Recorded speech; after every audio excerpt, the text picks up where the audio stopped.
Now today's video is a fun one. It's the first key ships of key ship series 11, and it's about HMS Monarch. HMS Monarch of 1868 and 1911. The interesting thing about these ships is not only are they key pieces of design history, but they are linked in a way by their naval architects, by their designers and by teams around them, very much so by the fact they overlap each other. Yes, the design teams overlap each other quite dramatically. You see, HMS Monarch of 1868 is designed by Edward Reed. Edward Reed is one of those naval architects of his period who sets the world on fire and really does produce some of the best designs and best engineering. He is a really, really good designer, but he is also a special personality. He is a truly special personality. And managing him is something which was fun. Now, he actually resigns in July 1870 because of the way people have been going on about HMS Captain, and because of the scenario that basically led to her loss, and him being proved right, but he was fed up with all the people who supported the other side. And that was described as one of the biggest losses that the Royal Navy ever sustained in its design and construction, and that was according to the 3rd Sea Lord of the time. I'll be talking a bit about him in a second. And, well, Edward Reed resigns in July 1870. He'd already gone through the process of hiring, though, a very young architect to join the branch, the naval constructors, who'd been encouraged to join because he was really interested in what Reed was doing and others were doing. A guy called Philip Watts, who goes on to design pretty much all the Dreadnoughts. And the Orions are, to an extent, the class where he has to deal with the most interference from various people in minor details. And at certain points, he really does let them muck around and find out. So they stop asking questions of when he tells them to do things. Again, Watts is also a very special personality. Watts is the type of personality which has never been known to his favour. Apart from if you're his children or his family, he loves you greatly. But if he's your employer in the workplace, he is fully happy with the concept of letting you fail badly, as long as it isn't going to impact other people's lives or likelihood of surviving operations. He will quite happily let you find out that you have mucked up. And will make sure the buck stops with you. Because anything major, he will make sure it doesn't. It's on him, so he'll make it so. But the minor stuff, the stuff that he can leave to his assistants, or he can let a very meddlesome 3rd Sea Lord who's frustrated on other issues to work his frustrations out on, he will let them do it and find out exactly what the issues are. So these two ships, these two classes, the class and Monarch, the Orion class and Orion class and HMS Monarch, they really are interesting points in history. And I know it's the year of Destroyer, but I'm starting off the first key ships with battleships. This is what Monarch looked like, according to Brassey's.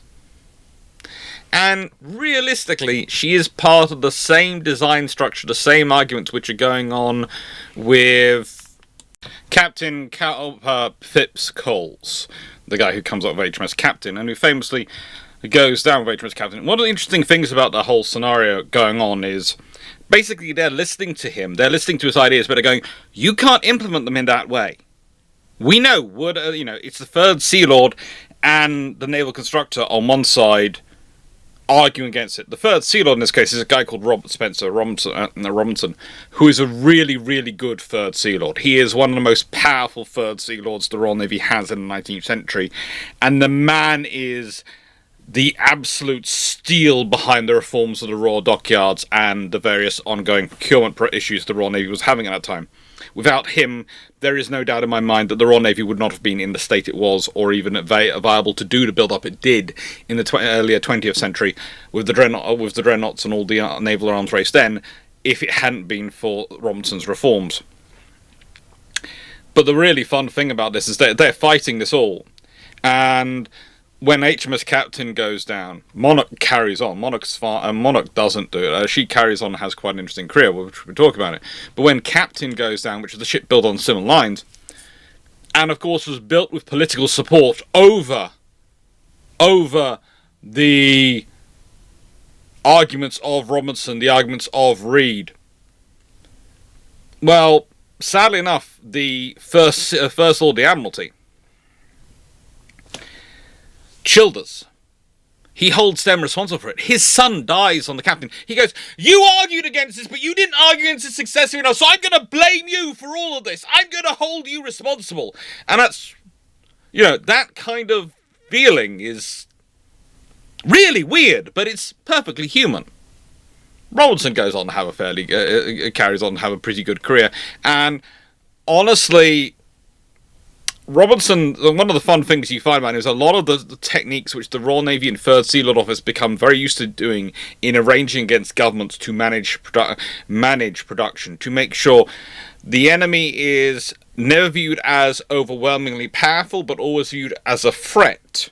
So you need to make sure your force is viable, come from that era, and come from HMS Monarch. It's one of the really interesting things when they're building this ship, that when looking at it, you wouldn't realise that she has one of the finest lines and finest hull designs of her period. I think her length to beam ratio is roughly 5.5 to 6, 5.5 to 6 to 1, somewhere between 5.5 and 6 to 1. I have done the maths myself, and it came out to 5.55 to 1, but I have seen others put in books 5.7 to 1, and I have got one friend who swears it's 5.65 to 1, and I think it depends on whether or not you include the ram, bow, and various things in the length to beam ratios. But we'll leave that to one side. It really is one of the finest that is achieved, and isn't bettered, definitely, until you get Dreadnought coming in, and that's of course got a ratio of 6 to 1 roughly. And length to beam ratio, as we talked about before, it talks about a lot about efficiency of the hull, how fast it's going to be through the water, how powerful the engines are going to, how much power the engines are going to be able to deploy, all these things.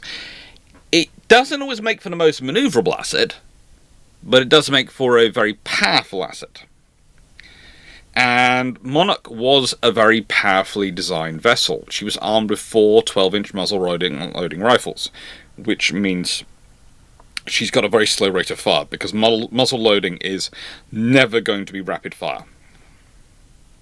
Not once you're talking about something which is a 12-inch in terms of bore gun, and how do I put this politely? 12 inches in terms of the bore, about 145 inches long. So that's roughly 3.7 meters, which, once you include necessary clearance, means that you're going to need to bring the gun back in at least 4.5-5 meters, load it, and then arm it, and then put it back in position to fire. Or you're having to go out the turret. Because you think about that, think about this from the perspective of loading it, okay? How much distance do you need between the muzzle and the turret wall to be able to fit in the stuff you need to load it? Yeah, that's why the turrets are so big and clunky in this period. If you're using a rifled muzzle loading gun, it's going to take a while to reload. But as we all know, and I've said on this channel many times, the 12-inch guns, the principal guns, are never the main killing weapons. They're not. There are also 3 7-inch guns on board. Later on, they'll change it to 2 9-inch and a single 7-inch. And yeah, so you have these very powerful guns. You have a very thick belt, roughly 7 inches amidships and 4.5 inches fore and aft. The turrets have a 10-inch face and 8-inch on their sides. The bulkheads are between 4 and 4.5 inches. The bow screens at 5-inch, which is, basically the bit you can see going up there. The conning tower is an 8-inch thick armour. For her period, she is a mighty tough beast. She really is. And she also gets a modernisation in 1890, when she's given new triple expansion engines and new boilers. And that allows her to jump up from her original design speed of 15 knots roughly under power, 13 knots under sail, to a nearly 15.75 knots. They didn't update her armament though. They just didn't think they could do it. She just got some 12-pounder and some 3-pounders for dealing with torpedo boats, which seems appropriate for this year, the year of the destroyer. So, yeah, Monarch. Basically the ideas of HMS Captain, but run through an actual naval architect. So instead of it being, I theorize and I'm sure and I believe this will work, it's, this is going to work. So what are the big differences? Well, you might notice that the turrets are far closer together on Monarch than they are on Captain. If you have a look at Captain's design, you have a look at Monarch, you'll notice the turrets are far closer together. You'll also notice that if you look at the ship, she has a higher freeboard. Basically, it's realized that you are designing something which is very heavy. And I'll point out that the Captain was supposed to be roughly 6,900 something tons, roughly not far off 7,000 tons as designed. It ends up being closer to 8,000 tons as built. That's your first problem. Okay. The way weights work out when you're on a ship. Things can be fun. What always interests me about all this stuff going on and all the debates going on, and Cole's basically digging himself further and further into a black hole for this one, and then eventually, as I said, forcing out Reed is forced out because of the issues, is that when you look at the designs going through, you look at what Cole is wanting. He wants a twin turret ship, he wants a turreted armoured ship, he wants all these things. That's what they're building. They're just not building his design, because they look at his design and they're going, there are fundamental issues with this. But he's sure it's going to be the best seakeeping ship. He's sure it's going to be sensible. And for me, the really interesting thing and the really interesting lesson from the Monarch as a design, and we're going to talk about it as other things, is that they had a good design which delivered pretty much everything the people who were pushing the technological revolution were shouting for, but in a slightly more conservative in terms of seakeeping and stability and safety of operations way. And they still couldn't accept it. They were so dead against it. He was campaigning to try and get the ship cancelled, because his own ship had been cancelled. The single gun turret and all these things, ships had been cancelled. And then eventually, when you consider it, the ships are launched.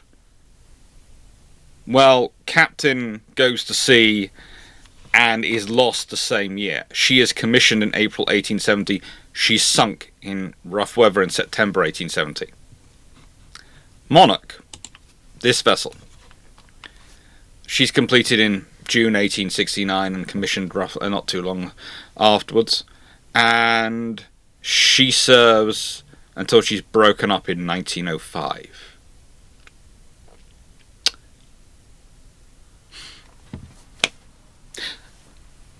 There is often a scenario to be said, a case to be made, that when you've won the argument, stop fighting. You've won the argument. You've got the turreted ships being built. Is it you have won the argument and you've got the ships being built to perfectly your own pure design? No. But just maybe, the other side knows a bit about what they're doing as well. And that's always a problem with technological debates, and with a lot of debates when it gets in defence, is that often the presumption is the other side doesn't know what they're doing. You'll get this in debates, even to this day, between people who support one theory of operations over another. Air power over sea power, over land power, over whatever. When actually the truth is, you need a balanced capability approach to all of those things. You need them all. And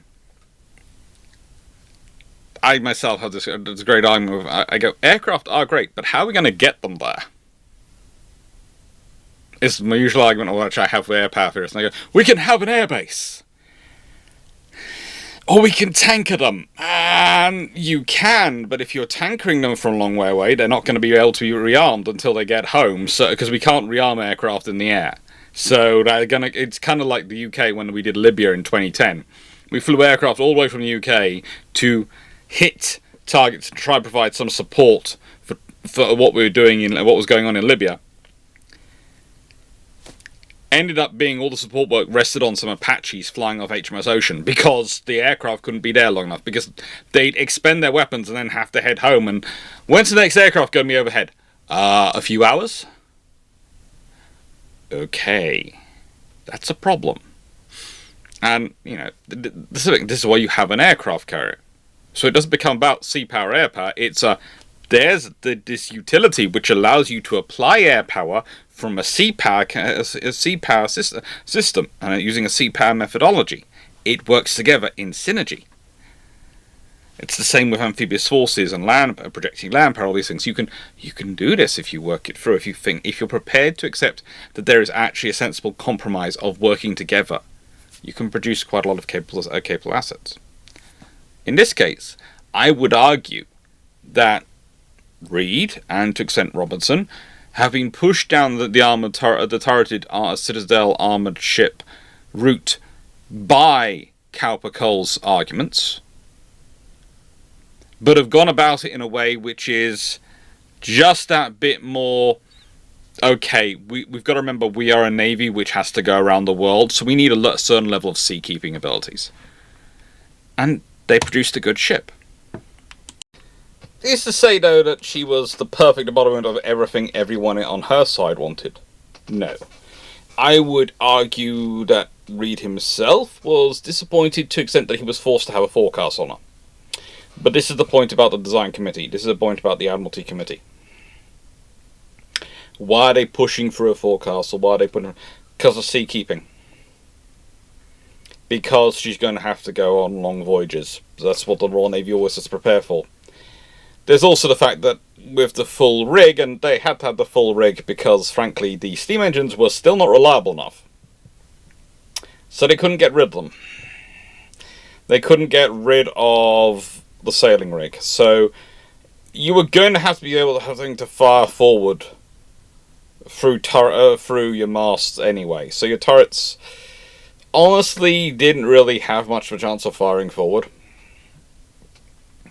without damaging their own ship. And when you've raised up the forecastle, as you can see with the design, when we go back here, you do mean that, frankly, the turrets aren't able to fire properly forward.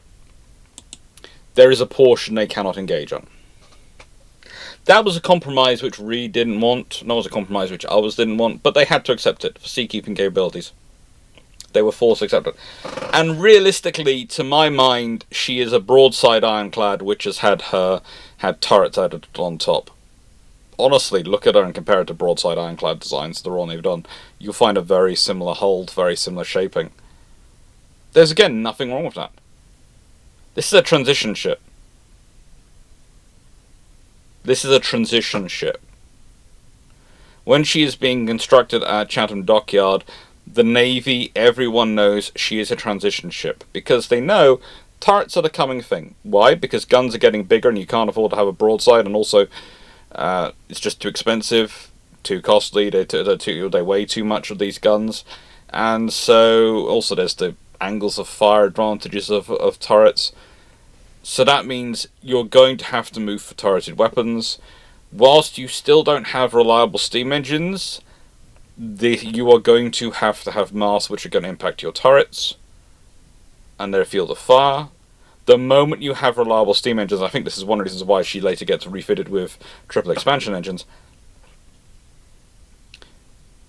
she goes faster, but more importantly, her masts no longer have their value. You can get rid of them. You can get rid of her masts at that point. A triple expansion steam engine is reliable enough, it generates enough power, enough force. You do not need to worry about having the masts. So that's the really interesting thing for me in these ships. Because a lot of them are being constructed based on, this is the coming technology, but this doesn't fit with the other technology around. Yes, we would like to have a ship which is designed where the turrets can have complete freedom of fire and all these things, but we can't do that because we've got to have masts. Why we've got to have masts? Because our engines aren't good enough. And that's another point which is often forgotten when we're talking in the technological debate of innovation in ship design. Yes, this area of technology might have reached the level at which it could be really useful, i.e. turrets at this point. But has the other technologies which are needed to really transition into their utility also achieved the same level of viability? Have they? Engines hadn't. And this is where you get a lot of debates in this period. Because if you're designing a ship just to defend a harbour and wander around close to shore or close to your home bases, yeah, you can afford to not have it have masts. You can afford to do a proper turret ship with only engines because, well, hopefully it'll be in company, and if it breaks down, something else can give it a tow, or be close enough to home it can fire up a flare and people can come out and pick it up. If you want to send it around the world, no. But also, building her at Chatham Dockyard and the construction that allowed her was that this meant this was a ship which was being built by a dockyard in transition. As I spoke earlier about Robert Spencer Robinson, the Vice Admiral, First Sea Lord at this point, he is pushing through a modernisation program on the dockyards. He's trying to upgrade them, and one of the ways he's able to do this successfully, with the support he is able to gather, is by doing things in a way which takes the dockyards with him, rather than pushing against them. He's not playing raw dockyards off against private dockyards. He's not doing something silly like that. He's not playing a divisive, destructive game. He's going, we need to build an ultra-modern ship. To build an ultra-modern ship, we need to have ultra-modern construction techniques. We need to realise that we have been one of the first industrialised positions and major industrialised positions in the world. That's good, but we have to move with the times. The technology is changing. We're moving from sail to steam. We need to adapt and move with it because we need to be the beating heart of our Navy for many years to come. Now, he's very much a prime motivator in these things, but he's also sometimes considered a bit of a false reporter of things. Okay. So the debate comes down to the value of some of the French ironclads. Because he considers an ironclad, doesn't care if it's a wooden-hulled ship or an iron-hulled ship, as if it's an ironclad, it's an ironclad. And when he's making case for the Royal Navy, he's talking about the number of French ironclads, and therefore the number needs to be built. That's the case he'll make. Now, the British had been building iron-hulled ironclads from HMS Warrior onwards. Warrior has an iron hull. She has teak, an armour plate as well, but she's an iron-hulled ship.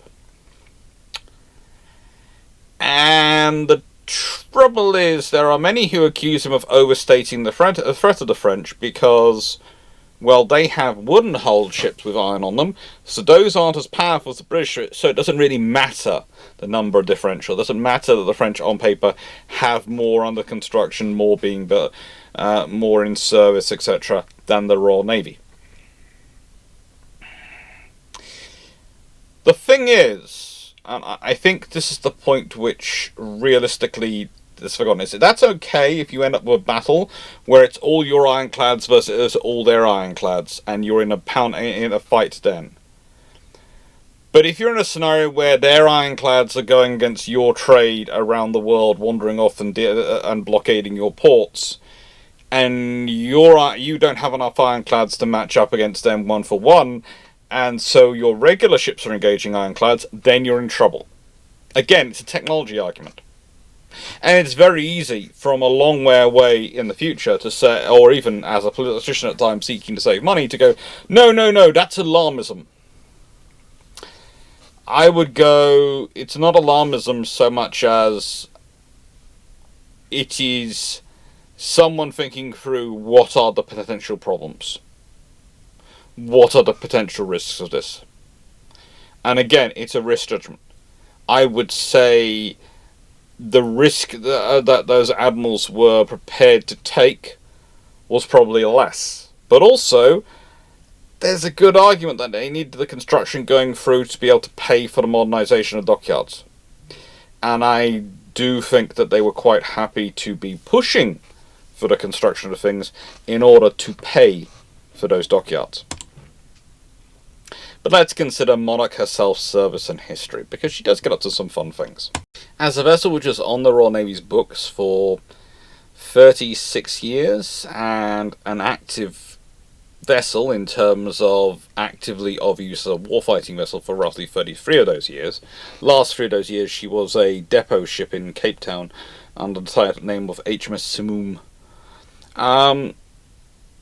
She has a fairly expansive career. Again, this is the important thing for her. She is used. She is of use. Now, one of the first things she does early on in her career is actually escort the USS Plymouth when the USS Plymouth is going back to America, carrying the body of George Peabody, who was a very rich American financier, philanthropist. Honestly, he would probably fit more in the terms of Victorian England than probably in America at that point in terms of how he uses money. But he's taking back to the US because they're very proud of him. They want him to come home for his burial, and so Plymouth is sent to collect him and take him home. And the British, acknowledging how important this man had been, send HMS Monarch as his escort. It's also quite, bang, because it is 1872, and Plymouth, of course, is a nice wooden-hulled screw ship of war, and so when she turns up, bringing in the body, she's being escorted in by this massive modern warship, which has just crossed the ocean. The British, of course, are not sending any subtle extra messages here. They're just literally going, yes, we are being friendly. You always have to remember, the Anglo-American relationship is best characterized as the kind of friendship where one will buy a fancy Aston Martin one week, and the other one will go out the next week and buy a Lamborghini, and then will spend their entire time debating which one's better. When frankly, as long as you're not paying for it, who cares? Either one's quite comfortable to sit in and drive around in. It's fun as well. Anyway, leaving that to one side, she then sails back and she does a little bit of a trip, and actually she managed to one day almost match the then record of HMS Ocean, which was 243 miles sailed in a day, and she was a Prince Consort class ironclad Ocean had been, so she was a very efficient hull design. But the thing is, HMS Monarch managed to do 242 miles in a single day. That is 242 nautical miles, that is. That was very, very good sailing. And only 1 mile short of Ocean's record. So, honestly, considering the technology they're using in time, within the margin of error. Within the margin of error, because it's 3% either way, roughly, is a good guideline for some of the things that there's period. In 1875, she had a small accident when she collided with a Norwegian bark, Helven, just off Eddiston Rock, and they're severely damaged. They're taken into Plymouth, but by 1876, she's back in the Mediterranean.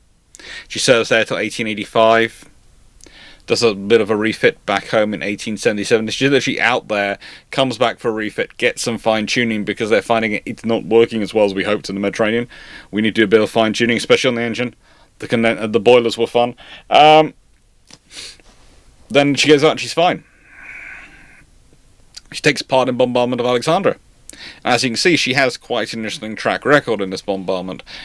She's fairly useful in it. She really is. Firing 125 of the 12-inch shells at the forts. Now, if you're thinking that's interesting,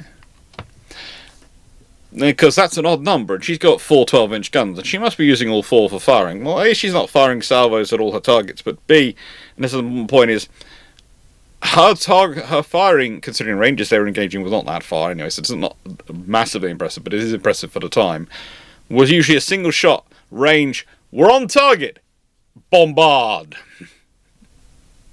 And they would. There was also the fact that I think it was A turret's number 1 gun had a slightly faster rate of fire than pretty much everyone else seemed to be managing.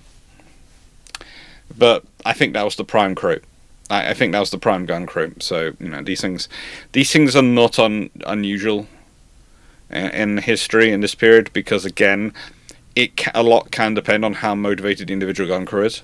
I did love reading a comment the other day on one of my channels, one of my videos, going, shifting a 50 kilogram, you know, I might be able to do it, but I wouldn't want to do a lot of 50 kilogram shells. I might be able to lift a 6-inch shell and move it in, but I don't want to do a lot of them myself. You know, I think I'd run out of steam. And the point I wanted to retort back to this person, but I didn't because I couldn't think of a nice way to really put it, was that's why the gun crew has as many people loading it as they do, so that you're not doing all of them all the time, and you can take a rest. You have 5 or 6 people doing that job, moving the shells around and loading them, and so you're going to put one in and then rest for a second while you're moving in your own position, and you're going to be moving the whole time, but you won't necessarily be carrying a shell the whole time. And that allows your body to recoup and keep you going, keep up a better rate of fire. But moving on, it is worth remembering though that with, as I've already said, with rifle muzzle loading guns, firing 125 shells, 12-inch shells, that's a lot of effort. That is a lot of effort, and I wouldn't be surprised if a lot of the crews were very, very tired after the bombardment of Alexandria. She then carries on doing what she knows. She breaks down in 1855 when she's been dispatched to Malta to try and deter the Russians. But she breaks down, she's sailing along, doing her best under sail, and they find her, tow her to Malta, repair her, and send her home with an escort to get her properly fixed. She has another refit, then she serves in the Channel between 1885 and 1890, doing duty in that squadron. And she has some fun then, because she's run into by HMS Minotaur. But she does okay. She gets repaired. Then 1890 to 1897, she has a modernization. That's when she gets her triple expansion engines. Now, really interesting thing is she gets triple expansion engines, and then she's sent off to be guard ship and Simon's Bay until 1902. And then she was put under, in March 1902, under command of Captain Robert Carl McAlpine, who was also made naval officer in charge of Ascension Island, and is sent there.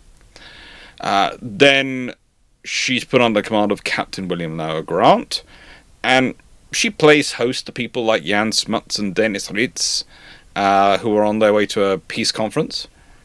You know, she's doing her part, but realistically, by this point, she's showing her age. Let's be honest, it's 1902. We are now well into Royal Sovereign style battleship era. She is very much an ironclad turret battleship, and you are very nearly at the Dreadnought battleship era. She looks it. She's been worked hard. And by December 1902, as I said, she's at Simonstown, and she's taking part, being used as a depot ship for the Royal Navy's base in Cape Town. And that's when she gets her name, HMS Simoon. She is a useful ship. She has had a long service and was of value. Unfortunately, the same can't be said for the next vessel to bear her name. But before that, James Will Clog time. Now, I have to admit, I did consider making this into a two-parter, key ships, because if you haven't noticed, we're already at 34 minutes, and key ships and the whole key series are supposed to be 25 minutes each. You tell me when I achieve that. But I wanted to have a quick chance to say thank you for liking, sharing, subscribing, supporting the channel, helping it grow. I hope to see as many of you as can on the 17th when I'm in London on HMS Belfast for Drax Conference. And I do hope to be wandering around more this year. Building work allowing. Roof allowing. All the stuff that's going on currently allowing. But I am hoping to be more active and proactive in coming out to meet everyone and in wandering around, not just the UK, but hopefully, if I can get the funding in place, America as well. I'd love to come and see some people out there who support the channel, and also see the historic ships out there. I've got a lot of friends who are involved in them, and I also want to visit Hyder again. And if I'm the other side of the pond, you know I'm going to go visit Hyder. I'm going to not go through Toronto Pearson. No. I might try and see if I can get... I think you can do a transatlantic flight from Halifax, and I might look into that. Because... yeah, I do not want to leave through Toronto Pearson. I do not want to go through Toronto Pearson. So either that or try and find an airport in America to go in and out from. I work it out when I get it all planned. But thank you for your support. Thank you for making it possible. Thank you. That being said, on to the next round of debate, discovery, and oh my lord, Sir Philip Watts is having fun. Now, Sir Philip Watts was not a public fighter when it came to debating and disagreeing with people, but he would do damage. He did a lot of damage when you caused him trouble, and you caused trouble for his designs. So you had to be careful and you had to watch it. As said already at the beginning, there are some things he allows you to do, so you can fail on and learn from experience by being exculpated by others, and there are things which he won't allow you to muddle around with, because those things are actually important. Now, I would say one of the problems we have with a lot of the modern understanding of the debates in this period is they're shaped by D.K. Brown's books. And I love D.K. Brown. I do. He's done a great work for bringing a lot of history to life and giving us a lot of interesting discussion on naval architecture and development of the Royal Navy and various other things. But the difference between me and others on it is he was contemporary of my father.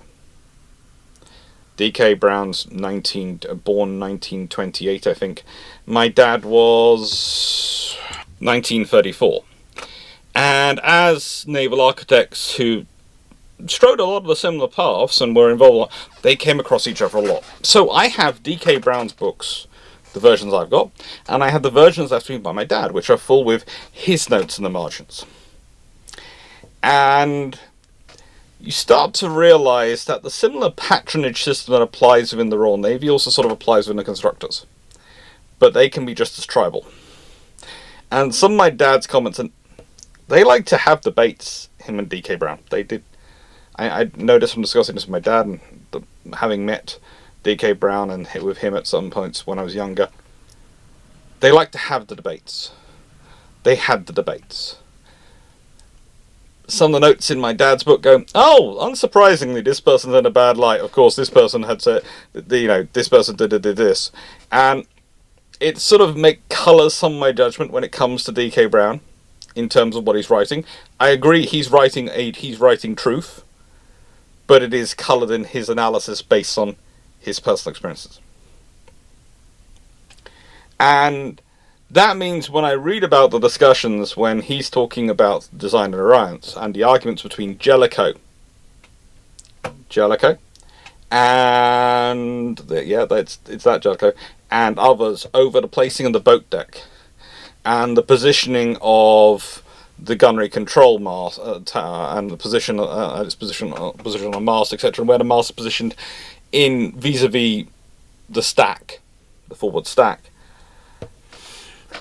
I do realise that at least some of that seems to be coloured through his own experience of fighting with naval officers and other people over things he felt were plainly obvious, but actually weren't. And you have to remember there are a lot of debates over stability calculations and where exactly you should put these things in relation to them. And separation. Separation of the mast and the gunnery control position from the forward control, from the bridge structure. Sorry, I'm just going to call it the forward control position, which is true, but bridge is what we all accepted. So the trouble is, you have to be very careful. You start using the terms, you can slip into using the terms for everything, and then you can sound like you're talking a completely different language. So I'm trying to keep that in context. I'm trying to keep my naval architecture brain, which I inherited from my dad, under control. Now, the reasoning behind it from Jellicoe's perspective was he was worried about covering the stern, covering all around the ship. What was the best view for all around the ship? If you have smoke blocking your view, though, because it's coming up, and obscuring your fire drive, it doesn't help you at all. But the idea is the ship's supposed to be moving fast enough that the smoke is going behind you, like in this picture. You'll notice gunnery position above the smoke. Smoke billowing behind. Guns firing. Lots of smoke. Added to this, there were debates over boat decks, which I've already mentioned, but also things like sighting hoods. There was an insistence. It's often described as an insistence by the then Director of Naval Ordnance. The reason it's often phrased as Director of Naval Ordnance is because it starts off with Reginald Bacon when he's Director of Naval Ordnance, and then when Archibald Moore takes over after him, he also continues the insistence. They want that. That's the best gunnery knowledge at the time, requires them to have those hoods. And again, it's a technology thing. It's how the technology is kept pace. And according to a few sources on this front, again, D.K. Brown is one of the most obvious, and one of the books I actually read on in terms of reference to this as well. I read my dad's copy, not my own, just so I could make sure I brushed up on his notes. He would say it impinges on the firing capability and the firing layout of this ship. And I'm not sure how, because at the time, this is a pretty good firing layout. It gives you a 10-gun broadside. Now, unless you're going to move the fifth turret forward or aft, so that you suddenly get more coverage that way, and scooch everything up in the middle, I can't see how you're going to make it any better. And that would be going against all the policies of layout of hull design that the British have been currently doing that. And again, this affects apparently torpedo protection, all these things. And I agree, because the nature of design is a compromise. It is a compromise. I talked about this when I did the Queen Elizabeth class video in terms of both the aircraft carriers and the battleships. Both those designs represent a compromise with certain factors. You cannot get your dream ship, because your dream ship is also going to require your dream infrastructure and your dream budget. You're going to get the ship you can build, the best ship you can build, on the budget and infrastructure you can attain. That is your limit. The really interesting debate, though, that comes into these ships, and it's one which Watts was particularly was the gun selection for them, because they almost didn't go for the 13.5-inch gun. It's a good gun. It turned into a very, very good gun. It's a very reliable gun. But they almost went bigger. They almost tried to jump. They almost did go for something bigger. Now, believe it or not, the bigger gun would have been probably the 14-inch option, and it would have been a 2-inch jump. Think about that from a historic precedence, considering the Royal Navy does 12-inch, 13.5-inch, 15-inch. If we do a 2-inch jump like the Americans would do and other nations would do, then the Queen Elizabeth would have been 16-inch gun ships.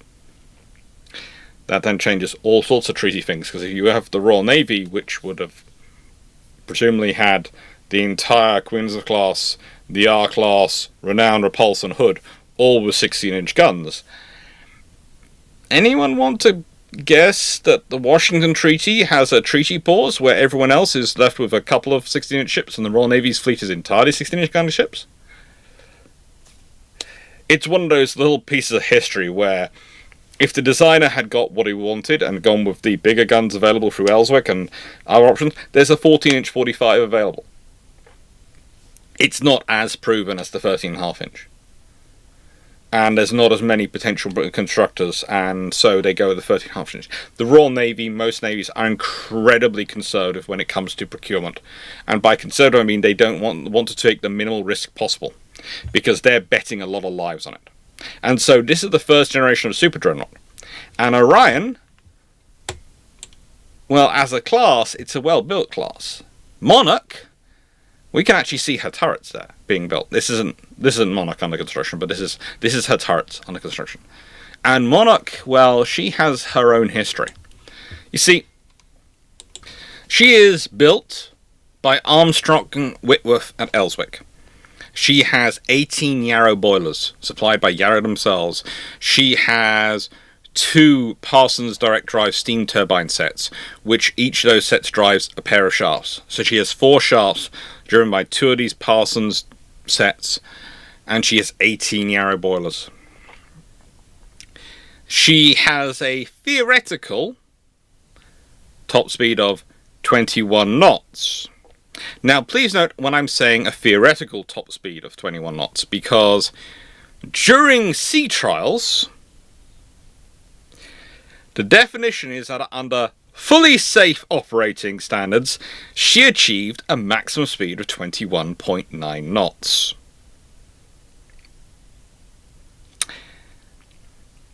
So one wonders what she could have reached under we don't care, we'll wreck the engine speed.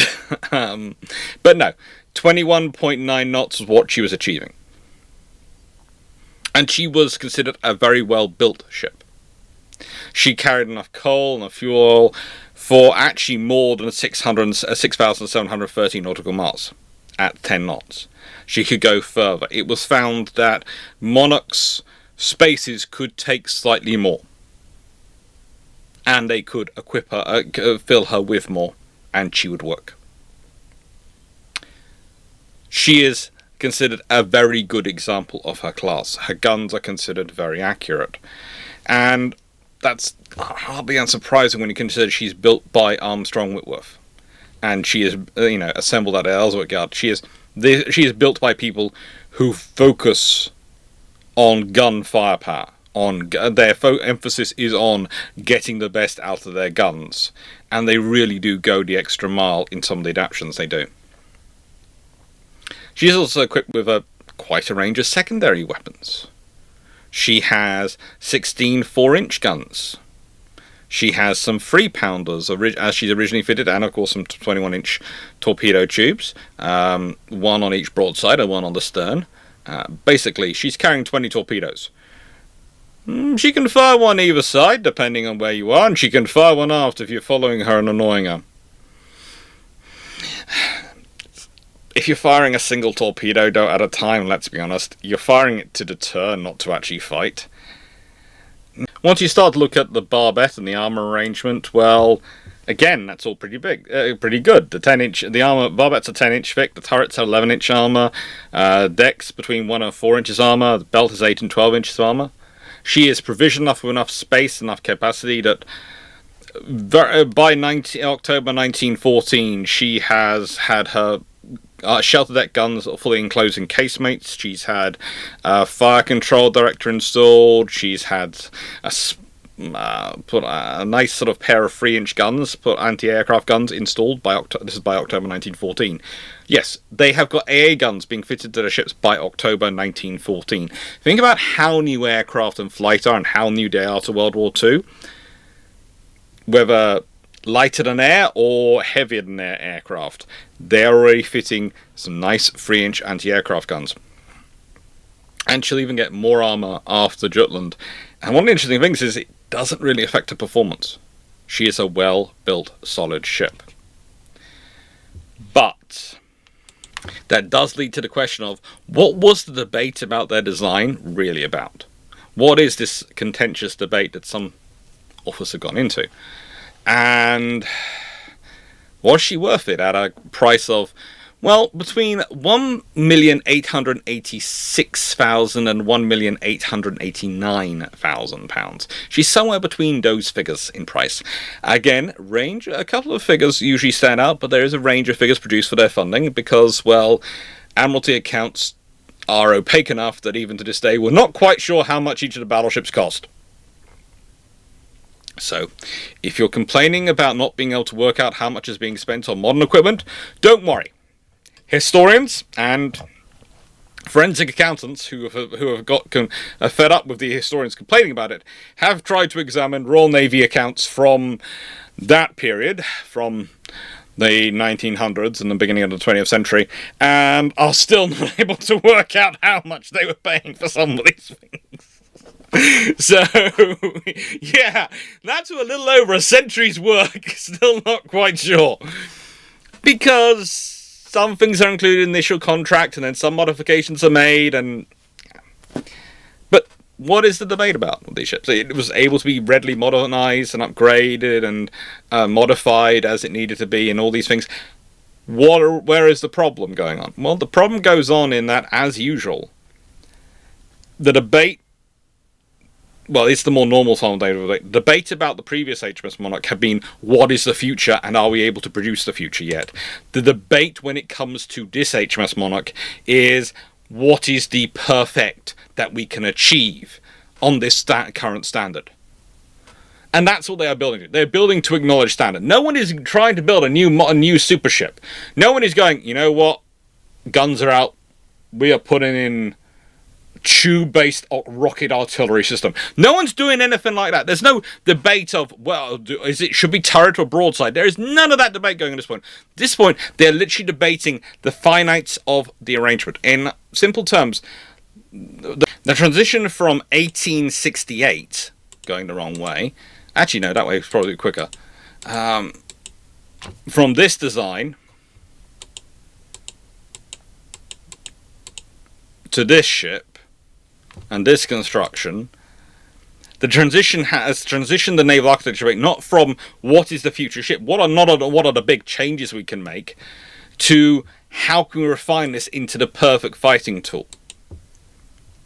They have made 90% of the evolution, 90% of the transition from an age-of-sail broadside fighting warship to what would be the typical warship shaping for the next 40-odd years, and they are refining the finer details. In other words, they have gone 90% of the way. They're now fighting over the remaining 10%. And one of the interesting things is when you look at the debates that come out of it, and the vicious arguments, and the absolute partisanship that comes into naval architecture and service points, 90% of the debates are over this final 10%. 90% of the massive rifts, the huge arguments, are over the final 10%. And that's the same throughout history. It really is. Now, this Monarch's career, is slightly shorter than her predecessor. She enters service in 1912 and is out of service in 1923. You could say it's the world moves on quickly. It does. You could also say there'd been a massive world war. And a lot of ships were being constructed, and a lot of modern big ships were around, and you frankly didn't need that depth. You didn't need the same depth of resource, because Britain wasn't in a quantitative race with anyone at this point. The fact is, even before she goes, even before the naval treaties, they know they're going to a qualitative race again. The qualitative race had existed prior to World War I and existed post World War I. The qualitative race never goes away. The qualitative race is, as described it at various points, it's basically two friends buying cars and going, mine's better than yours. It's that simple. It's that basic. But that's what was going on. Now, the highlight of her career probably comes at Jutland. And at Jutland she does a lot of interesting things. But she's under command of a Captain George Borat. She's the 6th ship from the head of the Grand Fleet during deployment, and she fires multiple scenarios of what are armor-piercing cap shells, the standard shells the Royal Navy's using from their 13.5-inch guns at this point. And she scores some hits. She hits the Koenig. She hits the Lutzow. She probably hits some of the Lutzow's sisters, but we're not quite sure. All we know is that in this battle, she fires 53 13.5-inch shells. The really interesting question, though, is when you start looking into how many 4-inch and 3-inch shells she fires, because she fires a lot more of those. A lot of the ships start opening up their 4-inch guns when the smoke comes down and they think the German torpedo boats are about to start to come out. A lot of the ships start firing a lot of their secondary armaments. And it's a really interesting thing for us to think about today when we're talking about ships' weaponry and how many weapons they need and what they need weapons for.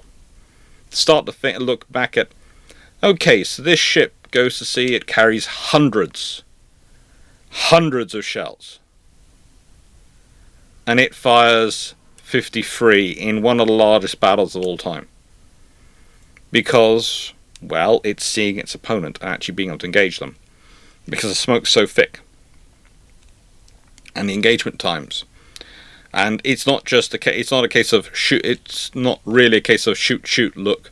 It's a case of look, plot, do a lot of maths, shoot, pray, did we hit, correct, shoot, pray, do even more maths, did we hit, and that affects your rate of fire. This is another point which comes into debate in terms of realistic rates of fire. We've got a theoretical rate of fire and a realistic rate of fire. You see, the theoretical rate of fire is, if we're just pumping out shells, how many can we fire per minute? It's great. What's the realistic rate of fire? And the interesting thing is, when you start getting up there in shell times, the realistic rate of fires start to actually even out. Because, yes, I can fire more 12-inch shells per minute than probably I can fire more than 16-inch shells if I'm working on a similar level of technology.